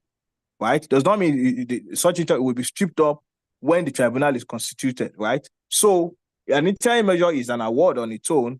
Again, if the tribunal member or at the what's it called, at the final determination now considers that some of the reliefs granted in the interim has now changed in the circumstances that they've seen new evidence, then of course the tribunal can also make those findings.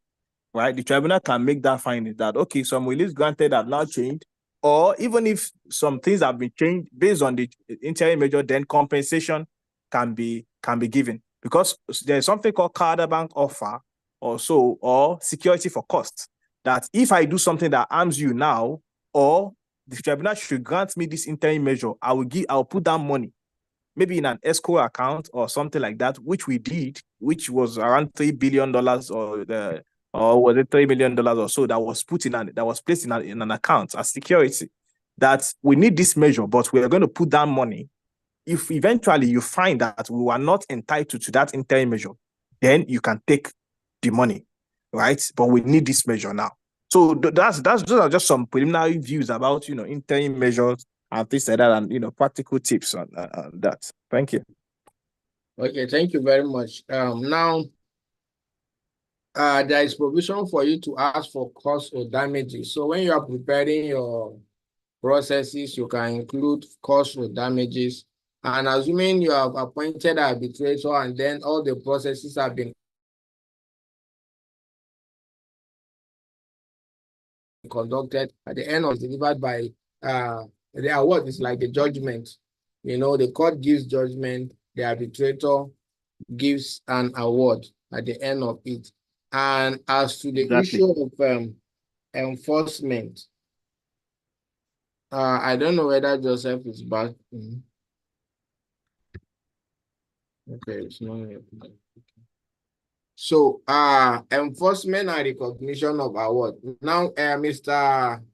Tahib, can you talk to us about this, the New York Convention, as it relates to the issue of recognition and enforcement of awards? Okay, yes, thank you very much.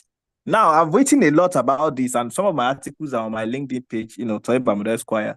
The New York Convention, again, interestingly, I was also part of the committee that now has a book. We published a book from the Young International Council for Commercial Arbitration that talks in details about the New York Convention, right? The United Nations Convention on enforcement of foreign arbitral awards. The New York Convention was a law that tries to recognize arbitration awards granted in different states, right? And now I believe it has been adopted by over 170 countries, including Nigeria. Nigeria has also adopted the New York Convention. And the effect of the New York Convention is that if I get an award in Nigeria, for example, and let's say Dangote, let me use Dangote and MTN. Dangote and MTN has an arbitration and they've concluded the arbitration. Dangote now obtained an award in its favor against MTN. If MTN fails to pay me, let's say the sum of $2 million or something, I can go to South Africa and take that award to South Africa, which is the head of MTN, right? And try to enforce that award there.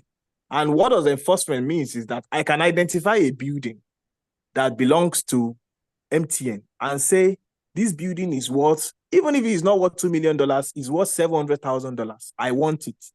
Then I can attach that building, apply to courts of South Africa, and the court will grant me that award in form of a judgment. When I get that award in form of a judgment, and I can now start enforcement proceedings against that building. So I can bring issue of charging other immovable properties, writ of FIFA and things like that, right, against that property. And then I can eventually sell off that property to get $700,000. It means my money now, it means $1.3 million. That is what this Shang company, Chinese companies trying to do against Nigeria now. Going after our private jets in different countries, going after our buildings located in different countries.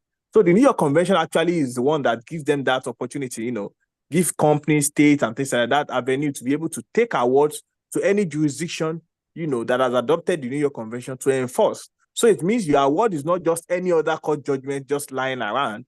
It means you can actually convert your award immediately. Well, it might not be immediately, a year, 2 years or so down the line, into monetary value.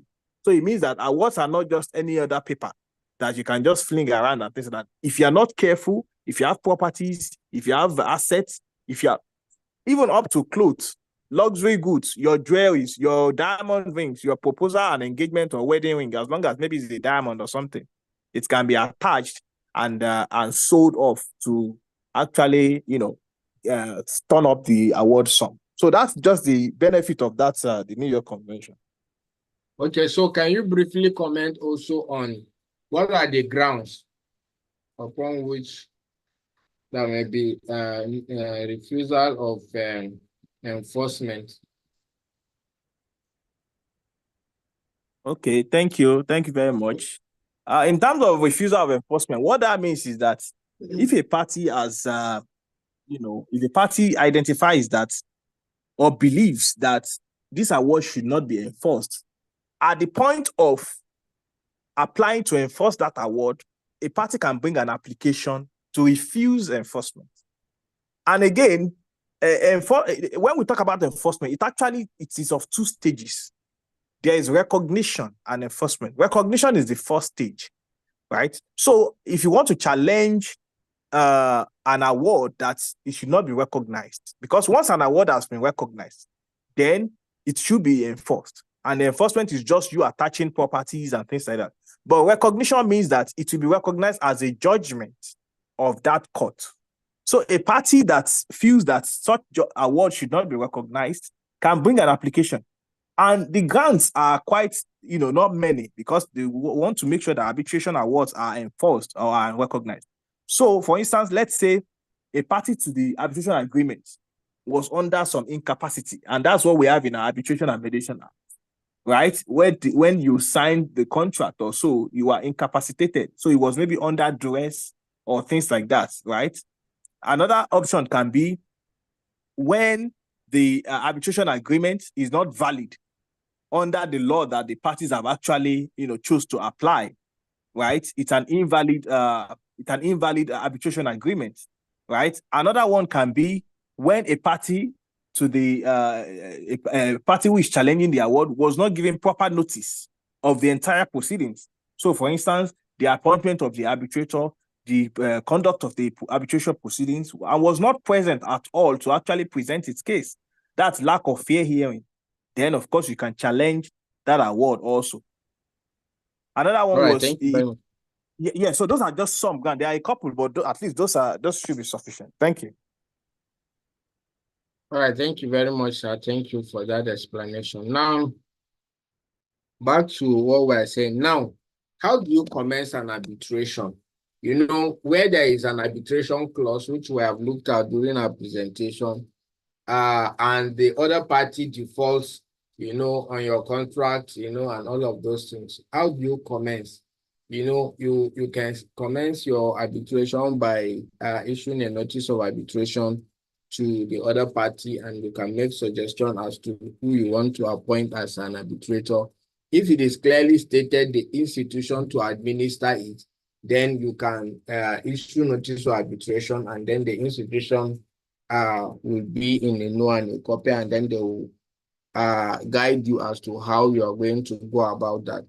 Now, if you commence the arbitration proceeding, once you issue that notice and there's evidence of receipt, you have commenced your arbitration, and then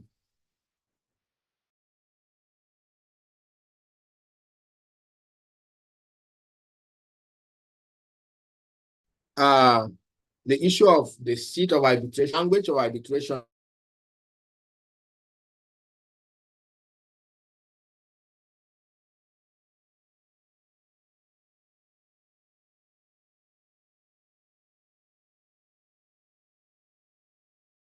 propose names of maybe arbitrators or an arbitrator, once he receives that, he's going to now state, he's going to respond to the notice of arbitration to say that, okay, I've accepted who you are proposing, or I'm objecting because of this and that. So that has commenced. Then you now go to the place where you have to now prepare your point of defense, your point of claim, depending on your agreement. So your point of defense, your point of claim, and your point of defense. The person initiating the arbitration proceedings is the one that is going to file a point of claim, just like statement of claim in litigation. And then your point of defense, just like statement of defense. There may be need for counterclaim, and then the other person will respond to your counterclaim. All of these things are going to be stated. So once that is done and an arbitrator is appointed, the arbitrator now initiate the proceedings and starts. You can call the first meeting of the parties, with the parties. You can have a first preliminary meeting with the parties where you are going to understand and confirm certain things. So the content of what you are going to discuss during the preliminary meeting they are very plenty. You want to know if the arbitrator has been confirmed, the jurisdiction of the arbitrator. Once you are appointed, you are going to appoint a secretary or registrar. And once you appoint a registrar and secretary, you bring it before that meeting and say, okay, this is who I'm proposing. Look at his profile. I want him to be the secretary. Is that okay? If the parties agree upon it, fine and good, that is done. The arbitrator's fees and venue for the meeting and all of those other things that concerns the arbitration is going to be discussed during the arbitration meeting. Then once that is done, after that, the arbitrator is going to issue an order, a preliminary order to that effect. These are the things that are the summary of the arbitration, and then what the parties have agreed upon is going to issue it, so that it's going to give a preliminary order. All the parties are going to have it. It will serve each party. Remember, service is very, very crucial and important. So when you are able to do that, you may decide to have a pre-hearing meeting where you are going to find out whether all that you have ordered in the preliminary order has been obeyed or complied with the parties. And if everything is good to go, you can fix a day for hearing. Remember, your secretary, arbitral secretary or registrars, they are the ones in charge of the administration of the whatsoever communication. So you are going to decide how you intend to be serving. Is it via mail? Is it via courier? And all those things will be by the registry of the court, the registrar, and the secretary where necessary. They are the one that will be in charge of all those things that will be carried out or done. You schedule a day for hearing. The same thing. You notify both parties, send them messages. If there's any communication, it goes through the secretaries or the registrars, before they get to the arbitrator. The registrar will communicate with the arbitrator, and there may be provision for you for joinder of parties where necessary. You may have one or two people who are interested in it. Just like the court, arbitration has a lot of similarities with the court. Now, where you have served the notice, you have served notice of arbitration, the person did not respond, you can proceed. Go on, appoint the arbitrator. The arbitrator will serve notice for preliminary meeting. If they decide to come or they did not come, fine and good. You proceed, file your processes, set the time, but always be putting the other parties on notice. Because once they show that there is no, once they show that you have not served them and they are not on notice, that will be another ground to set aside the beautiful work that you will do.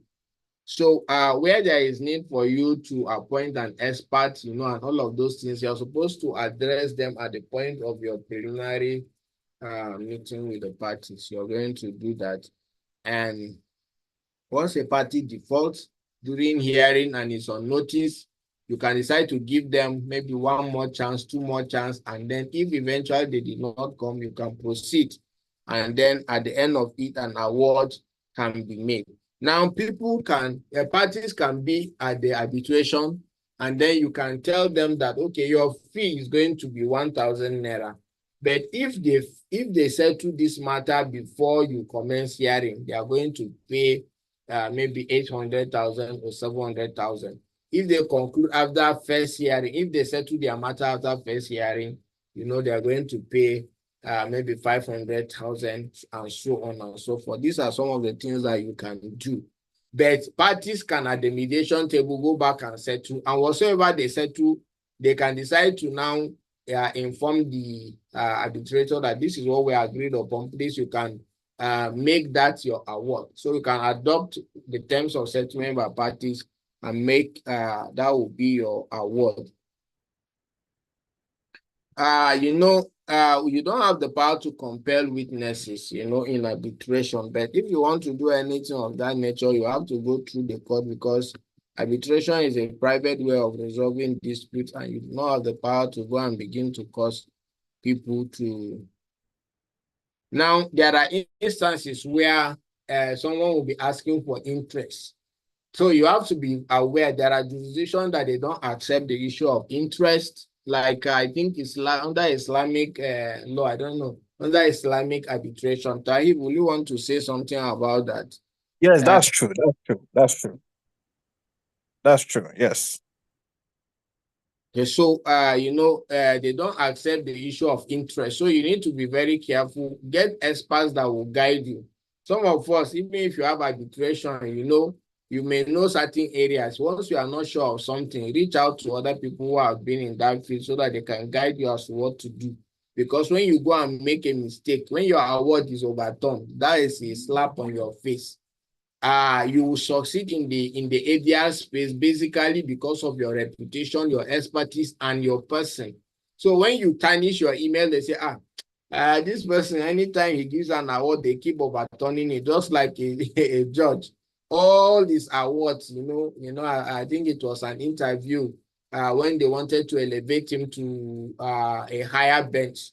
And then they were like, can you tell us what happens that almost every of your decision that you made, the decision you took or the judgment you delivered, all of them are overturned on award, on appeal, So those are the kind of things. The thing is that in ADR, it is the parties that appoint you. And these parties talk to each other. Companies talk to each other. They want to find out, who do we appoint? We need someone that is a specialist, who is good in the field and all of those things. So you want to protect your reputation very well. So once award, when it comes to the publishing of the award, once all fees have been paid, everything has been done, you will publish your award by sending the copies to the parties.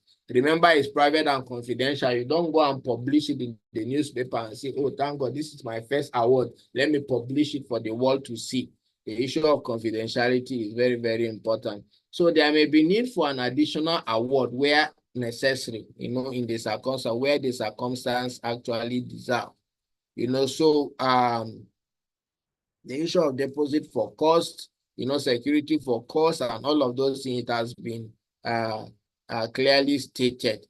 So once you have an award, it has been stated that you can actually enforce it anywhere. And then we have specifically, these laws have been domesticated, they have been adopted by Nigeria. Now, the New York Convention, Nigeria is a signatory to it. Now, through this law, they have domesticated it and all of those things. So, yeah, arbitration is going to be a wonderful thing in Nigeria, and then it's going to be picking up very fast, because of the provision of the Mediation and Arbitration and Mediation Act. Now, remember, Mr. Amuda has made mention of the fact that they have added the issue of defamation among those matters that cannot be arbitrated upon. So somebody will not go and have a contract, for example. Aside from that, somebody will not go and have a contract on, okay, supply me four AK-47 because, these robbers and kidnappers are coming around my area and then you put an arbitration clause and say, no, this arbitration clause, you must enforce it because there is no way it's going to go down, since you you must. No, there are things you cannot arbitrate. It may be against public policy, it may be against the law of the land and all of those. So you need to take note of those things. So one thing you need to take particular note of is how to prepare your point of claim and point of defense, because you are going to be having practicals. So this practical, you are going to have two parties, who are separate you into group. You are going to prepare all these notices, exchange it, do the normal procedure so that you have an idea.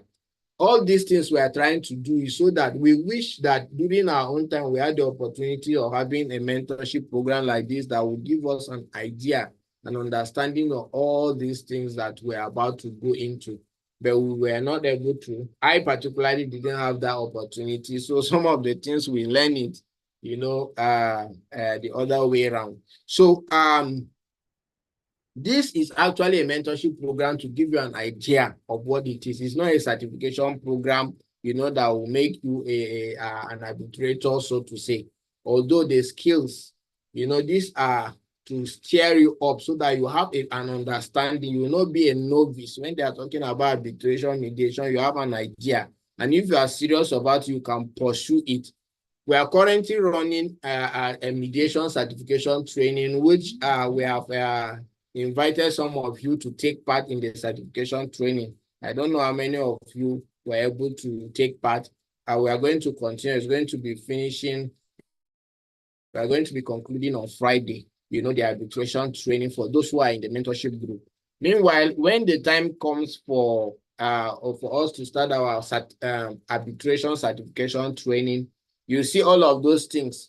You are going to take a proper understanding of these things one after the other so that you know what it means to get involved in arbitration, to start an arbitration proceedings, to know all the necessary ingredients.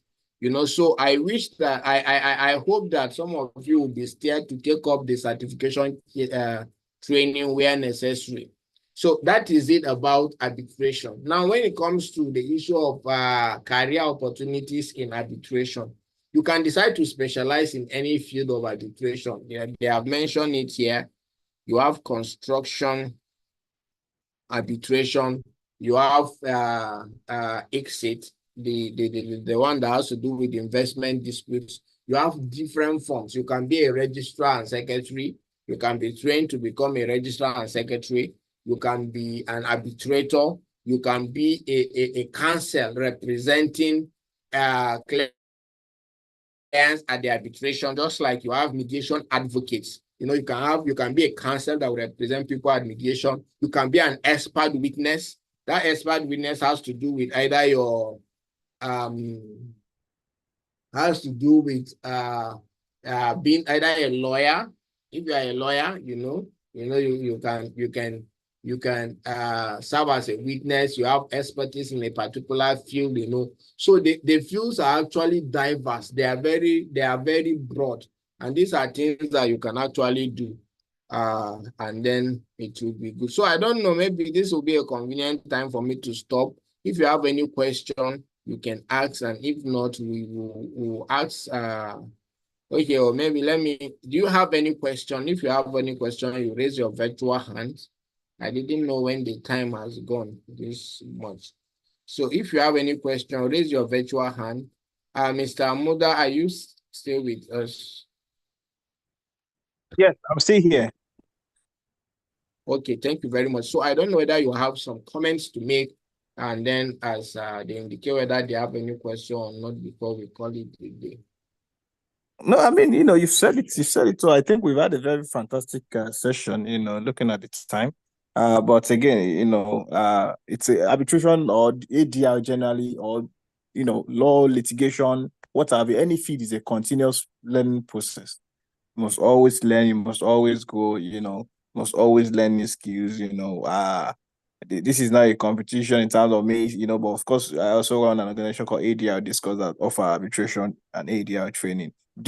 Basically, we are having an arbitration training now, but of course, this is settlement house, so we're going to let let settlement house have the platform, and JIIPCC have the platform. So, but of course, it's a matter of continuous training, learning. You must continue to, train yourself. It's a very fantastic field if you're interested in it, but, it's a very fantastic field, very reputable field. You have a number, and it's a field that actually makes impact. You try to see the impact of what you're actually doing in the world. So I wish the candidates or the members, the mentees, all the very best as you continue to advance and grow yourself. Thank you. Okay, so thank you very much. Mr. Amuda, will you want to share with them? I was privileged to be a student of Mr. Amuda. Will you want to share with us what you do so that the mentees will get to know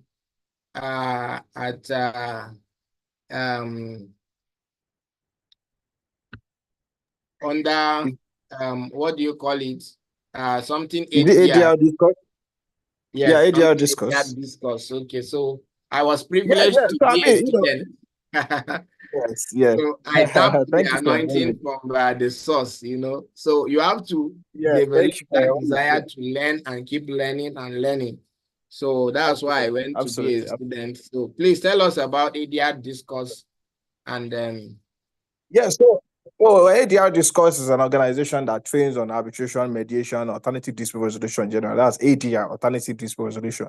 So for now, the latest is just that we have a training scheduled, I believe, from the team 14th and 15th of September, which I think is next week, I think Friday, Saturday, or Saturday and Sunday. It's for a little fee. It's not free. It's for a fee. And of course, it's for 2 days, which is going to be very powerful. So this is the training for a practical session on arbitration. So all the documents that are being mentioned here that you can't see in terms of notice of arbitration, statement of claim, how these things are drafted, videos, practical video sessions are things that you're actually going to be getting to know. And we're going to have an arbitration hearing itself at the end of day 2. We're going to have an arbitration hearing where you are able to participate in an arbitration hearing, look at transcripts and things like that. So we train on arbitration. There's no way you're going to take ADR discourse arbitration training that you won't stand anywhere, any law firm, any institution as an arbitration expert, because again, you're going to have your training module that you can always refer to, as you go ahead. So you can get more info on my page, Tohib Amuda Esquire on LinkedIn, or on ADR Discourses page on LinkedIn. So if you go to LinkedIn, you type ADR Discourse, you see the information on how to register and how to participate, right? So of course, Settlement House is also doing a fantastic job on trainings, things like that. When Nanchan said I should mention ADR, that's why I'm doing that, right? So always happy to see you at this session. Thank you very much. Okay, so we have not commenced our arbitration certification training, but Mr. Tahib does the training, which I told you that I had the privilege of being a student. If you are interested in taking part in that training, please, you can send a message to me. I'm on the platform. Send a message to me. I will know how to connect you. If you have the opportunity, please do it. And then you add more knowledge to yourself. Thank you very much. So I think there is no any further question. If there is no further questions, I will just hand over to Ms. Sophia or Dennis. All right. Thank you, sir. Thank you all very much. So we have come to the end of today's session, and today's session has indeed been insightful. I'm sure that every mentee present has been able to learn a thing or two. Thank you very much to our amazing mentors. Thank you, Mr. Nanchang. I hope Yes, it's right.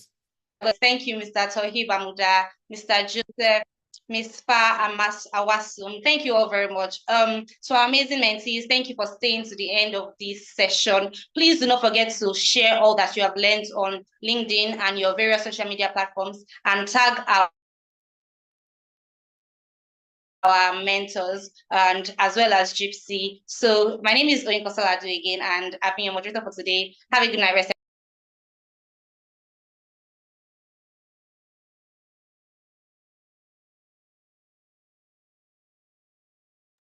Thank you. Bye-bye.